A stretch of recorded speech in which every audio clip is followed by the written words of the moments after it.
everyone. I am Kanisha Grayson, founder and CEO of The Art of Applying. Today, I have the case study and story of one of our amazing clients. Her name is Ellie. Hi, Ellie. Hello.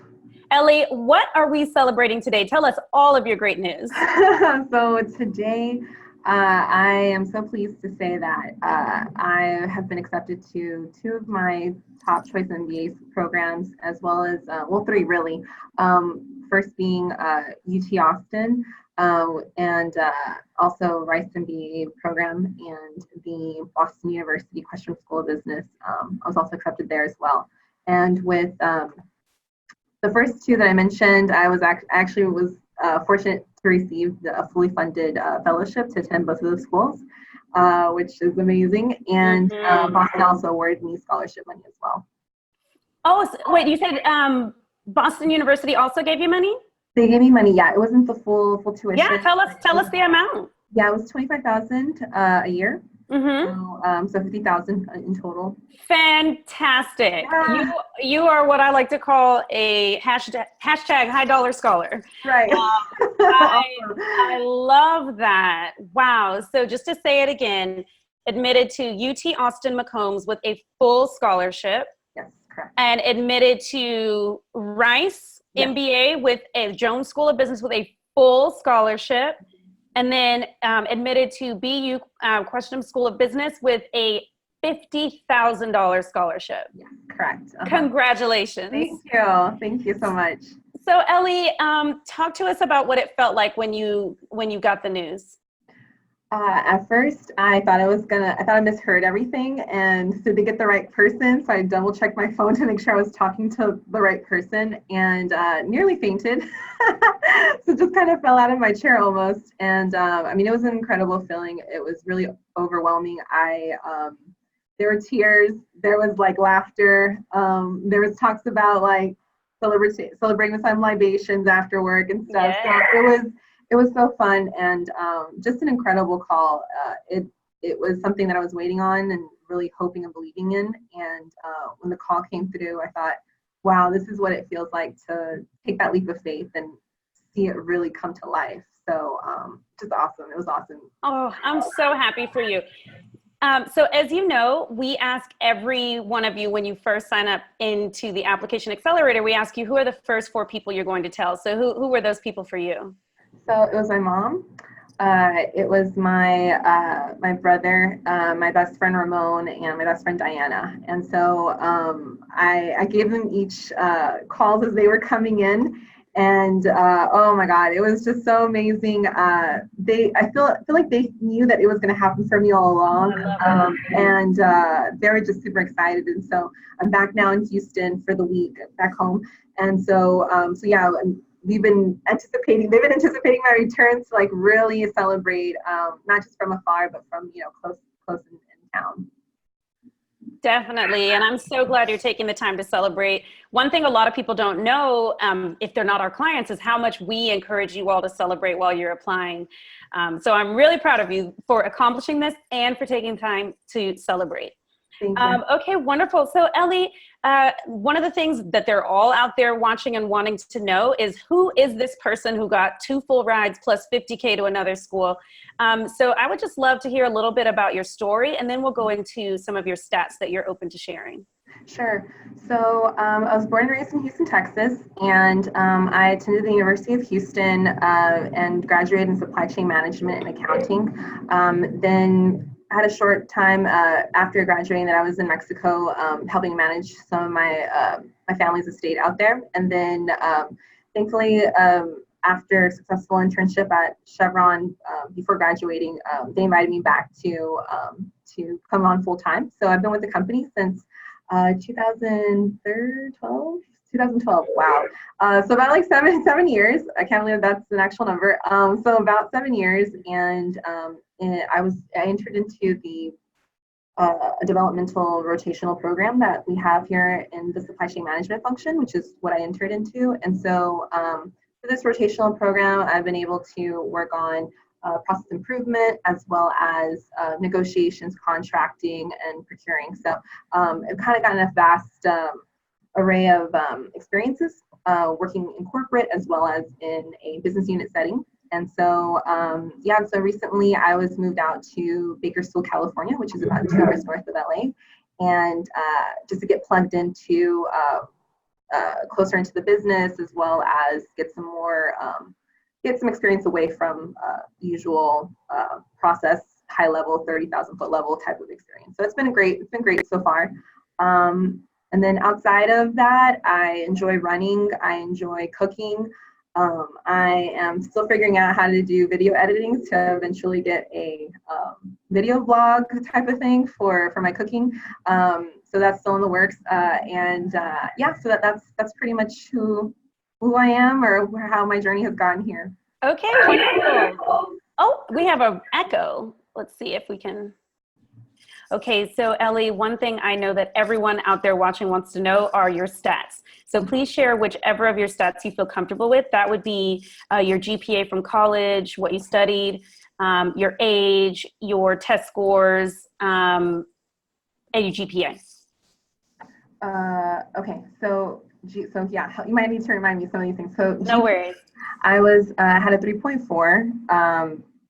It was actually a 3.39 when we did the whole summation of all the courses and stuff, but 3.4 rounding up.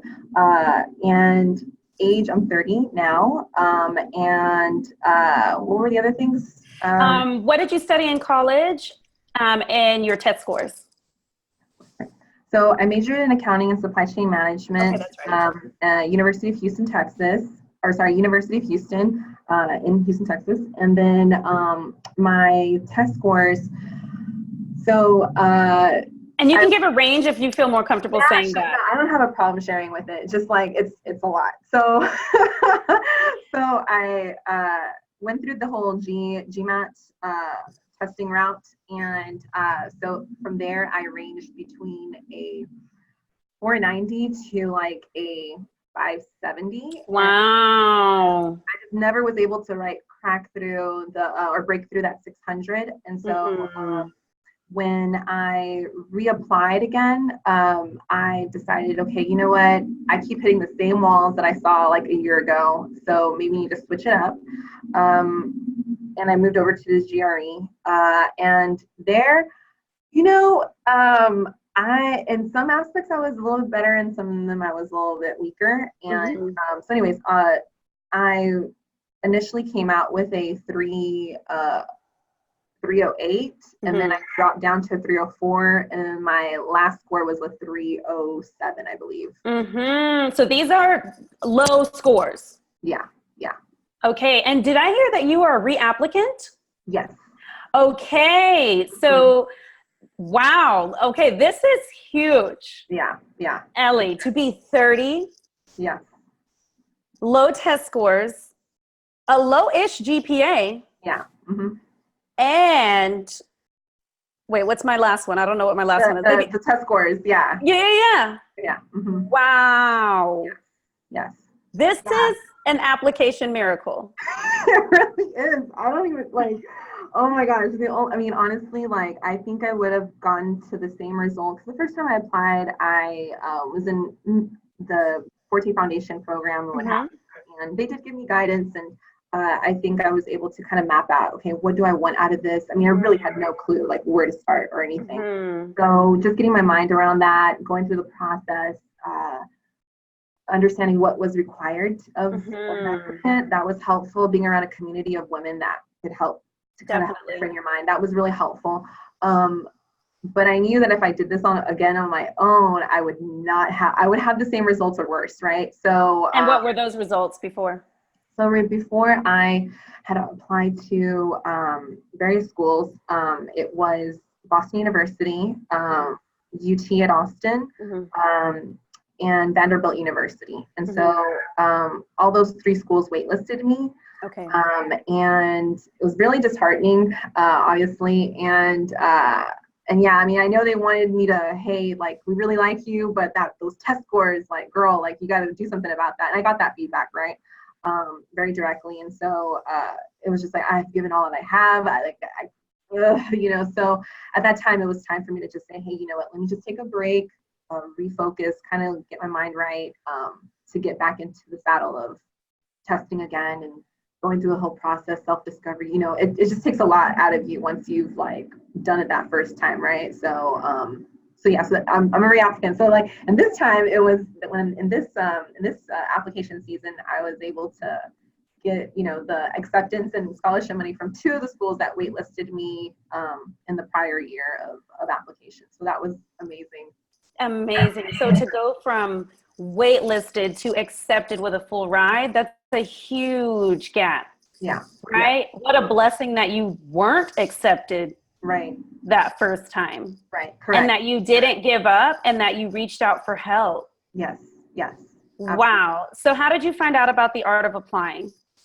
So I actually learned about the art of applying through the Forte Foundation. Mm-hmm. So it was in 2016. I was a member of mm-hmm. Forte during 2016. And yeah, I saw you actually at the Houston kickoff. And I was like, wow, okay, all right. This girl guys, I just love the energy, and yeah, like so real, like the most realest person on that panel. I can't remember who else was on the panel, but you just really stood out to me. And yeah, and that's when I first learned about it, and I got the emails, and I thought, okay, these are interesting, and just the helpful hints and the helpful like words that you would encourage us through those emails. It resonated with me, right? And so I didn't make the jump to make the call for various reasons. Thought I had like too much going on. Thought like, okay, I'm already doing the Forte Foundation path, that kind of thing, right? I didn't quite make that breakthrough, make it to the breakthrough call.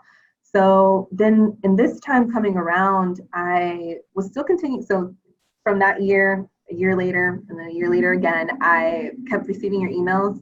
And I was at that point of I need help. And I mean, I saw the emails, looking back on that, and it just really resonated with me. Like, this is the right thing to do, you know? I'll start here. And if this is a great fit, then fantastic. If not, then at least I've made the effort of like, I know I need help and I'm reaching out, so. Wonderful. I love it. I love it. And talk to us about that moment where you're like, I need help. You book your breakthrough call. Talk to us about what happened on your breakthrough call. Yeah, so once I was at the place of like, okay, so my scores are X and there's only so much time that I have to complete these applications and to go through the full gamut again. Like, I remembered how much effort it was to do it on my own, kind of, with a little bit of a community. Yeah. And I thought, oh my gosh, I don't even have that anymore. So I need like that one-on-one. And I thought to myself, well, I'm away from family. I'm in Bakersfield now, where I'm not around my community of people that I can really like lean on. Mm-hmm. And I know I need that one-on-one type of like a relationship with someone that can help me, guide me through this process. And so I thought, okay, this is where I am. This is what I need to do. Let's do it, right? So I called, and it was scheduled, and I was actually in San Diego celebrating one of my friends for her bachelor party. And I was like, okay, before the festivities begin, we're gonna have this call. So yeah, I got to talk to Dylan, and we went through and discussed you know, what I was passionate about, what I wanted to do, why is it that now's the time for the MBA, kind of some of the things that you think about as you're working on your applications. And it was a tone of, I'm interested in what you have to say, I'm serious about this, I see you're taking this seriously. It was just, I just felt really like I was being heard, that that what I was saying was important. It meant something to someone. And when Dylan replied or called back and said, or not called back, sorry, on the same call, he recapped. Yeah, thank you. He recapped everything. I was just blown away. I thought, wow, like I've never been listened to like that before. Like, my goodness, that's awesome. And you know, he said, hey, you know, like, you're the kind of candidate that we're looking for, and we can help you if you put in the work, right? So, and we got started right away. I mean, like right away. And it was that, and then it was, as soon as our call ended and we agreed, hey, I'm going to do my part, the Art of Applying will do their part. there's a program that you follow. So I need structure, right? And I communicated that. And so it just seemed like a good fit all around. And I thought, okay, you know what? We're going to take a leap of faith. I'm going to invest in myself. I'm going to invest in my time in this. And we're doing it. So it took, some, and I think it was what got me to say, yes, let's do it, was the fact that I was taken seriously, I was listened to, and there's a program, right? There's a program, there's a structure to it. It's not like you're just saying, hey, I'm signing up for X thing, and okay, now I'm in a pipeline of I don't know what, right? And so just knowing that there is structure, there is a method behind the madness, and it just seemed like the right thing to do. Oh, lovely. That was awesome to listen to. So now talk to us about what it was like working with us actually in the program. What were the things that you hoped we would help you with, and then what happened? Yeah, so I definitely knew I needed help in terms of, so I knew I needed help when it came to the application itself. So and understanding my application profile. So what does my profile look like? Where are my weak points? You obviously can't see, sometimes you need an external view to get to really see what are your pain points, or what might someone consider as like, hey, this is kind of questionable. So just having an objective view of someone, from someone, of myself. So I knew that you guys could help me with that. With my essays, definitely. I definitely knew I needed some help in terms of tightening up the language I use, digging deeper into my story. And what I did not count on, right, was the school selection, right? So I thought I came into the game thinking like, oh, I'm round 2. I'm like right at the cutoff point between when you wouldn't take, or when you weren't taking on new applicants or new clients for round 2. I thought, oh, I think I already know what I want. I've been through this process again. But then I was actually going to leave off UT Austin for this application season. And then he said, hey, on one of our monthly calls, you're like, hey, I really think you need to add that back in, girl. So, and it was probably the best decision I could have done. So thank you for that. The school selection, although I thought I knew what I wanted to do, like, or where I wanted to go, like, no, I didn't until I had an extra pair of eyes on that. The resume was obviously one that I thought my resume was pretty cool, but then it was like, oh no, it's not like the resume like Kanisha Grayson has the resume, so get it together. So there's a lot of bleeding on that resume, but we made it work. We got through it. And also the mindset coach, right? So I'm a big believer in having a strong mental health and around all of that. And so I didn't realize that there is such a thing as mindset coaches. And it was really helpful, especially being away from like family and friends whom I could really lean on in times of like when I'm feeling stressed or when I'm feeling like I'm insufficient. And so having that one-on-one coaching session just allowed me to be vulnerable in the whole process. And I felt like, okay, like, yeah, like, let's just bring down these walls and like, let's just get real kind of thing. So that was really helpful. It kind of helped me keep myself sane, I guess. I don't want to use that word so loosely, but it did help me keep a good mindset throughout the process. And that's in the monthly calls that we would host. I jumped into them at first, like, okay, like, what is this? And then, no, it was like super helpful because the same struggles that I was going through, the same questions that I had, I knew others had them as well. So even if I didn't present them, then I knew someone else would, especially even after I had applied. They've become like super, super helpful. Awesome, man, that was fantastic, super helpful. So Ellie, how do you feel now that you have gone through the whole process?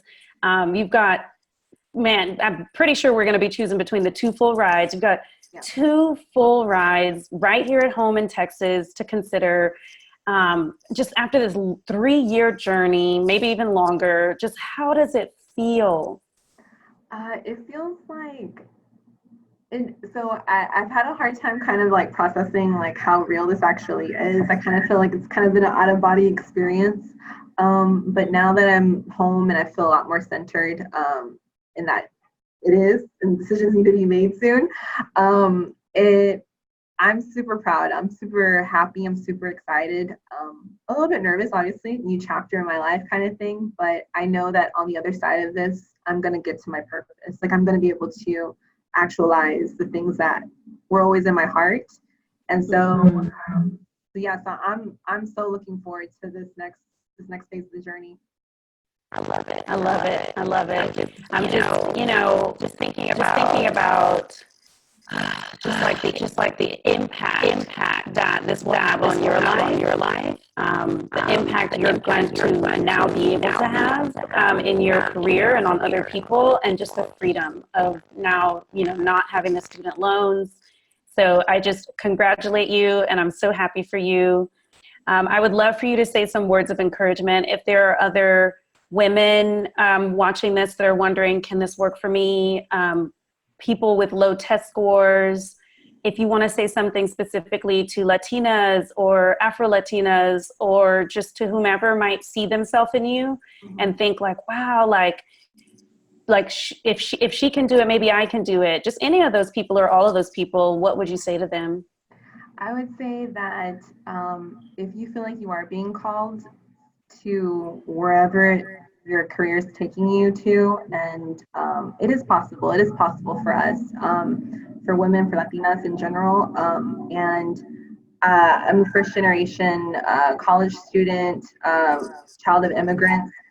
My father came from the smallest town in Mexico that you could ever see. And people may not think that this is for us, and that's a lie that you shouldn't believe. That is something that if it's in you, and if you want to become a better person just for yourself and for our community, then that is where you need to go. That's what you need to do. And just believe in the sacrifices that our ancestors made for us, and just know that just as much as heritage that you have that has led you to this point, rely on that. Know that the strength comes from beyond what we can see. And I don't know if that makes any sense to anyone, but that was beautiful. But yeah, just keep on going. Beautiful. Thank you so much, Ellie. I just know that your story and your words of encouragement and advice and just sharing about your journey is going to help and inspire a lot of people. So thank you so much for taking the time. Thank you, Kanisha. Thanks for watching our video. For more videos just like this, make sure you click subscribe. And if you want to work with us on your graduate school applications, visit us at theartofapplying.com or click on the link below in the description.